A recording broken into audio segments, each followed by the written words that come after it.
Hello friends, I am नित्या शर्मा।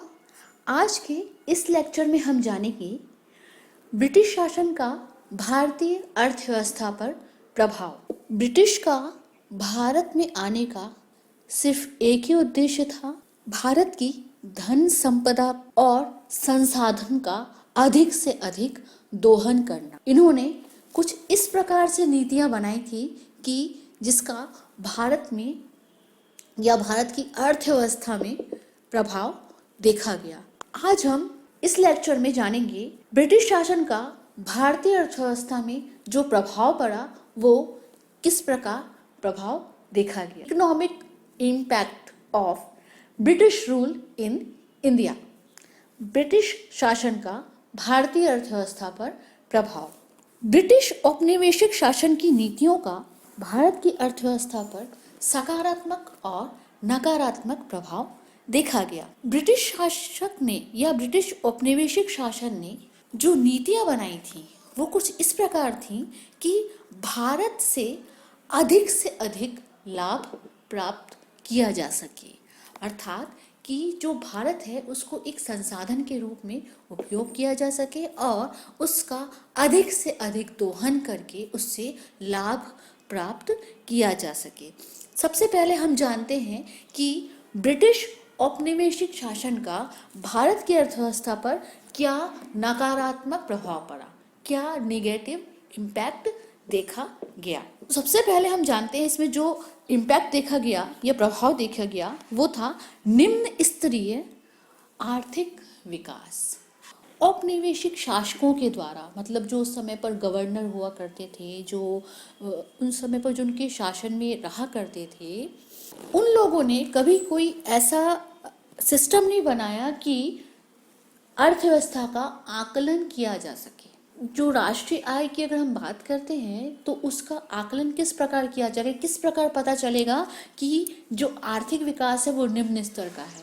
तो भारत में कुछ ऐसे विद्वान हुए जिनमें से एक थे दादा भाई नौरोजी। जो हम दोहन की बात करते हैं उसका सबसे पहले पता लगाया था दादा भाई नौरोजी ने। उस समय पर जो आकलन किया गया आर्थिक विकास का अध्ययनकर्ताओं द्वारा प्रयास किया गया, जैसे दादा भाई नौरोजी थे, विलियम डिंगबी थे, फिंडलेश रॉज, doctor V Rao, R K Desai, ऐसे कई अध्ययनकर्ता हुए जिन्होंने राष्ट्रीय आय जो आर्थिक विकास दर है उसका आकलन किया। 20वीं शताब्दी के पूर्वार्ध में भारत की राष्ट्रीय आय की वार्षिक दर 2% से भी कम थी और प्रति व्यक्ति उत्पादन वृद्धि की दर की अगर हम बात करते हैं तो वो उस समय पर 0.5%, मतलब 0.5% से भी कम थी।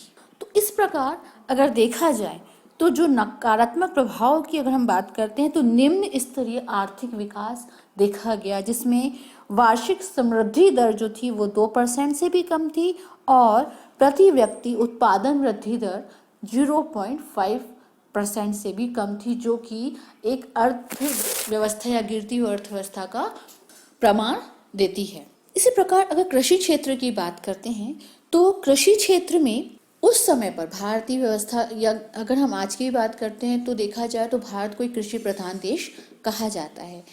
ब्रिटिश शासन के समय पर जो कृषि व्यवस्था थी या कृषि क्षेत्र की अगर हम बात करते हैं तो 85 से भी अधिक जनसंख्या, मतलब 85% से भी, आधे से भी अधिक जनसंख्या जो थी वो कृषि क्षेत्र से जुड़ी हुई थी।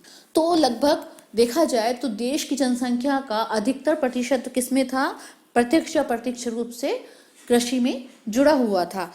लेकिन जो अगर हम बात करते हैं आधुनिक पद्धति की तो वो पद्धति जो थी, कृषि पद्धति थी, वो पुरानी ही पद्धति पे कार्य किया जाता था, मतलब बैलगाड़ी का यूज़ किया जाता था। और जो मशीनरी की अगर बात करते तो उस समय पर भी कोई ऐसी टेक्नोलॉजी का यूज़ नहीं किया गया, ना ही अंग्रेजों के द्वारा कृषि को विकास करने में किसी भी तरह का आधुनिकरण का योगदान दिया गया। जैसे कि आप यहाँ पिक में भी देख पा रहे होंगे कि जो यहाँ पर 3-3, 4-4 लोग लगे हैं माल को ढोने में। तो इस तरह से जो देखा जाए तो कृषि क्षेत्र में किसी भी तरह का आधुनिकीकरण नहीं किया गया, बल्कि कुछ ऐसी व्यवस्थाएं थी जैसे रैयत वाली व्यवस्था, महल वाली व्यवस्था, जमींदारी व्यवस्था, इसको हमने डीपली भी पढ़ा हुआ है। जैसे रैयत वाली अगर हम बात करते हैं तो उसमें कुछ निश्चित सीमा तक लगान दिया जाता था, जिसको रैयतवारी प्रथा कहते थे, और लगान ना देने पर वो जो जमीन थी वो सरकार के कब्जे में आ जाती थी। महलवाड़ी जो व्यवस्था थी उसमें क्या था, एक गांव का या एक समुदाय का उस जमीन पर अधिकार होता था। इसी तरह जमींदारी व्यवस्था थी। जमींदारी व्यवस्था में क्या थी, जो जमींदार हुआ करते थे वो उस जमीन के मालिक होते थे, उनको लगान ले लिया, किसानों के द्वारा वो लगान वसूलते थे और उस लगान का जो भाग रहता था वो सरकार को जमा करते थे। तो अगर देखा जाए तो भूमि को लेकर या भूमि से संबंधित जो कर थे उसको लेकर व्यवस्था बनाई गई थी। इसी तरह अगर कृषि क्षेत्र की बात करते तो जबरन व्यावसायिक फसलों की कृषि कराई जाती। उन व्यावसायिक फसलों में कौन कौन सी फसलें आती हैं, जैसे कपास हो गया, कपास का उत्पादन करवाया जाता था। कपास को रंगने के लिए सबसे ज्यादा जरूरत किसकी होती थी, नील की, तो नील की खेती करवाई जाती थी। चाय, तंबाकू, इस प्रकार व्यावसायिक कृषि पर जोर दिया जाता। तो ये होता ये था कि जो किसान है वो खाद्यान्न की जगह उन पर क्या जोर दिया जाता था, व्यावसायिक कृषि का। और जो कपास वगैरह है वो तो अपने पास स्टोर करके रख नहीं सकते थे, तो ये कम दामों पे लोग, जो सरकार थी, जो ब्रिटिश सरकार हुआ करती थी, वो उनसे खरीद लेती थी। तो इस प्रकार जो कृषि क्षेत्र है उसका दोहन किया जाता था, उस पर खाद्य उत्पादन की अपेक्षा व्यावसायिक कृषि पर जोर दिया जाता था, जो कि भारतीय अर्थव्यवस्था पर प्रभावित कर रही थी। जो कृषि व्यवस्था है, जो किसान है, उस समय पर उनका अत्यधिक शोषण किया जा रहा था। तो जो किसान वर्ग, उनकी स्थिति उस समय पर बहुत दयनीय थी। इसी प्रकार अगर हम औद्योगिक क्षेत्र की बात करते हैं तो भारत में कुटीर उद्योग हुआ करते थे, हस्तशिल्प हुआ करते थे, लेकिन इस समय पर ब्रिटिश शासन में भी इसमें निम्न विकास दर देखी गई थी। भारत को एक बाजार के रूप में उपयोग किया जा रहा था। बाजार को किसके वजह, माफ कीजिएगा, भारत को एक बाजार के रूप में प्रयोग किया जा रहा था, जो कि उनके कच्चे माल का स्रोत था। यहाँ से जो प्राप्त कच्चा माल होता था उसको बाहर भेजा जाता था, मतलब ब्रिटेन, लंदन जाता था वो कच्चा माल, जैसे कपास इत्यादि हो गए तो वहां जाते थे। और वहां पे जो टेक्सटाइल मशीनें हुआ करती थी, कपड़े बनाने की जो मशीनें हुआ करती थी, वहां से माल तैयार होकर कहाँ आता था, फिर भारत। उससे क्या होता था कि जो मशीन के कपड़े हैं वो हाथ के बने कपड़ों से भी सस्ते थे। तो उससे होता ये था कि जो लघु उद्योग थे, जो हस्तशिल्प थे, वो प्रभावित होने लगे थे। जो हस्तशिल्प से जो कपड़े बनते थे तो वो थोड़ा सा महंगे बेचे जाते थे। तो लोग क्या करते थे, फिर वो उन कपड़ों को खरीदने के बजाय जो सस्ते कपड़े थे, जो मशीन से बने हुए कपड़े थे, वो खरीदे जाते थे। तो इस प्रकार से धीरे धीरे जो लघु उद्योग हैं, जो हस्तशिल्प है, वो भी प्रभावित होने लगे, वो धीरे धीरे बंद होने लगे। तो औद्योगिक क्षेत्र पर इस प्रकार से प्रभाव देखा गया है। तो इस प्रकार से औद्योगिक क्षेत्र को भी प्रभावित किया गया। भारतीय अर्थव्यवस्था में इस तरह से औद्योगिक क्षेत्र का में उसमें प्रभाव देखा गया। इसी प्रकार अगर हम विदेशी व्यापार की बात करते हैं तो एक समय पर देखा जाए तो भारत जो था वो विदेशी व्यापार का स्रोत था। अगर हम प्राचीन भारत की बात करते हैं या मध्य भारत की बात करते हैं तो उस समय पर जो व्यापार इत्यादि होता था वो देश विदेशों में होता था। लेकिन ब्रिटिश के आने पर क्या होने लगा, जो व्यापार था, व्यापार क्षेत्र में ब्रिटिश द्वारा एकाधिकार स्थापित कर लिया गया। सबसे पहले जब मुगल शासन था, अगर हम बात करें तो मुगल शासन में के दौरान ही ईस्ट इंडिया कंपनी की स्थापना की गई थी। मतलब उनसे पहले जो मुगल थे उनसे परमिशन ले ली गई थी, फिर वहाँ पे कंपनी की स्थापना कर दी गई थी 1600 ईस्वी में। उसके बाद ही इन लोगों ने जब देखा ब्रिटिश ने कि उनका एकाधिकार होने लगा था, मोनोपोली व्यवस्था उन्होंने शुरू कर दी थी, उसके बाद यहाँ सिर्फ जो भारत था वो उनके लिए एक किसका स्रोत रह गया था, कच्चे माल का। यहाँ से वो कच्चा माल प्राप्त करते थे और अपना जो व्यापार है वो उन्होंने चीन में, श्रीलंका में और सीमित क्षेत्र में, जैसे ब्रिटेन, चीन और श्रीलंका और ईरान, यहाँ तक उन्होंने अपना व्यापार सीमित कर लिया था। तो इस प्रकार विदेशी जो व्यापार थे वो सिमट कर रह गए थे और उस पर अधिकार किसका था, उस पर अधिकार था ब्रिटिश का। ठीक है, जो भी आय होती थी वो ब्रिटिश के पास ही जाती थी, है ना। तो इस प्रकार विदेशी व्यापार से को प्रभावित किया गया था। भारत में जो भी अगर वहाँ विदेश से भी जो भी इनकम होती थी वो किसके, वो सीधे सीधे जाती थी ब्रिटिश सरकार की, है ना। उसका भारत से सिर्फ उनको कच्चा माल प्राप्त होता था। इसी प्रकार आधारिक संरचना में क्या था, इस पे भी ब्रिटिश शासन ने अपने लाभ के लिए कि जो माल तैयार हो रहा है कच्चे माल को ले जाना और लाना पड़ता था, उसके लिए उन्होंने क्या किया था, बंदरगाह का निर्माण करवाया था, ठीक है, रेल इत्यादि भी बनवाई थी। तो जो कच्चे माल को भेजने के लिए और तैयार माल को लाने के लिए और ब्रिटिश सेना को भी यहाँ एक जगह से दूसरी जगह भेजने के लिए उन्होंने आधारिक संरचना का भी निर्माण करवाया था। कुछ बंदरगाह इत्यादि का उन्होंने निर्माण करवाया था, वो उनके ही लाभ के लिए था। तो इस प्रकार कुछ आधारिक संरचना का निर्माण करवाया था जो मुख्य रूप से अपने हित के उद्देश्य से बनवाया था। उन्होंने आधारिक संरचना बनाई थी, जैसे रेल है, बंदरगाह, सड़क इत्यादि का जो उन्होंने निर्माण किया था, उसके पीछे का सिर्फ एक ही उद्देश्य था कि कच्चे माल को जल्द से जल्द ब्रिटेन भेजना और ब्रिटेन से जो प्राप्त तैयार माल है उसको भारत लाना, ब्रिटिश सेना को आसानी से विभिन्न क्षेत्रों में भेजना। तो जो ब्रिटिश सेना उसको भी आसानी से यहाँ वहाँ भेजा जा सके, इसके लिए उन्होंने आधारिक संरचना का निर्माण। ब्रिटिश आर्थिक नीतियाँ थीं, उनका सकारात्मक प्रभाव भी देखा गया भारतीय अर्थव्यवस्था पर, जिसमें नवीन आर्थिक विचारधाराएं थी। मतलब जो भारतीय पाश्चात्य संस्थानों से संपर्क में आने लगे थे। इससे क्या होने लगा था कि जो उनकी विचारधाराएं थी वो दिन पर दिन परिवर्तित होने लगी। उच्च घरों के लोग थे, वो बैरिस्टर जो वकालत है उसको करने लगे थे। तो इस प्रकार जो संस्थान थे, जो अंग्रेजी शिक्षा थी उसका प्रभाव पड़ने लगा था। जो नवीन विचारधाराएं थी, इसका जो उदय हुआ, तो इससे क्या हुआ, जो प्राचीन परंपरागत भारतीय अर्थव्यवस्था उससे वो प्रभावित हुई और ये नवीन विचार भारतीय समाज को धीरे धीरे आर्थिक रूप से संपन्न कर रही थी। जो उच्च कुल था या जो पढ़े लिखे लोग थे उनको अवसर मिलता था आगे पढ़ने का। तो ये एक तरह से अगर देखा जाए तो ब्रिटिश ने ये सपोर्ट भी किया था पाश्चात्य शिक्षा को आगे बढ़ने के लिए। तो जिससे क्या हो रहा था कि नवीन आर्थिक विचारधाराओं का उदय हो रहा था। कई लोग वकालत, डॉक्टरी इस तरह से पेशा अपनाने लगे थे, या हम जिसको कहते हैं ना कि स्व व्यवसाय, इसका भी रुझान लोगों में बढ़ने लगा। राजनीतिक, प्रशासनिक और आर्थिक एकता देखी गई थी उस समय पर। पूर्व में जब अगर हम बात करते हैं तो उस समय पर जो शासन था या जो शासक हुआ करते थे वो हर एक राज्य में शासक हुआ करते थे। तो इनकी क्या थी, जो अलग अलग मुद्राएं थी या प्रशासनिक व्यवस्था थी वो अलग अलग हुआ करती थी, है ना।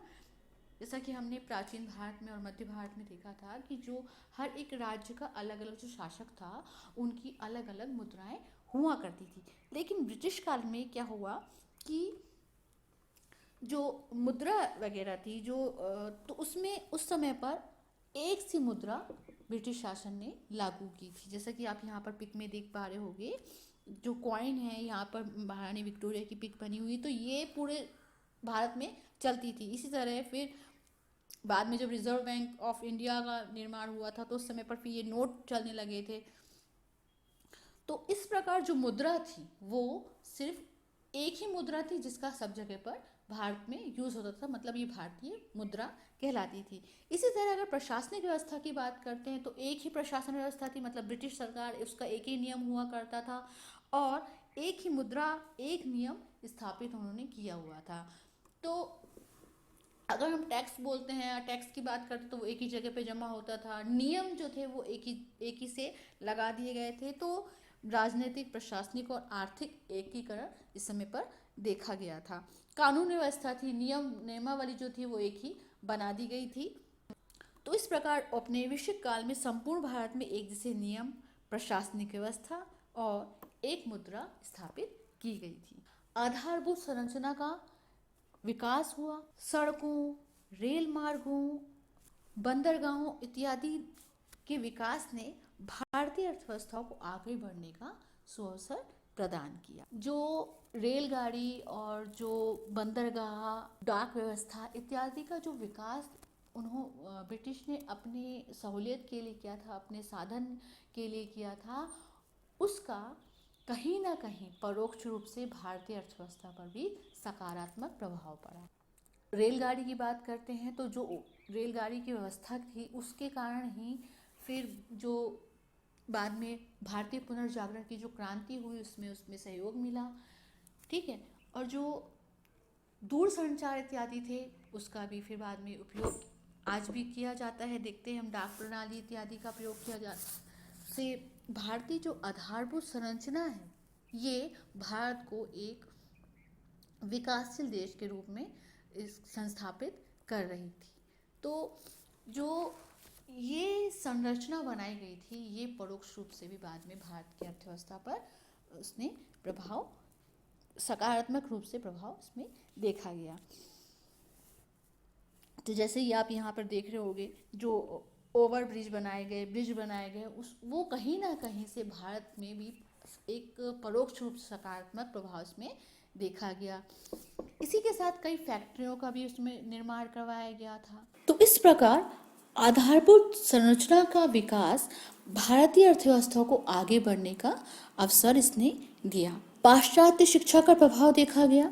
पाश्चात्य की शिक्षा के प्रभाव से वैज्ञानिक दृष्टिकोण, वैज्ञानिक अनुसंधान, स्वतंत्र चिंतन, तकनीकी विचारों का विकास हुआ।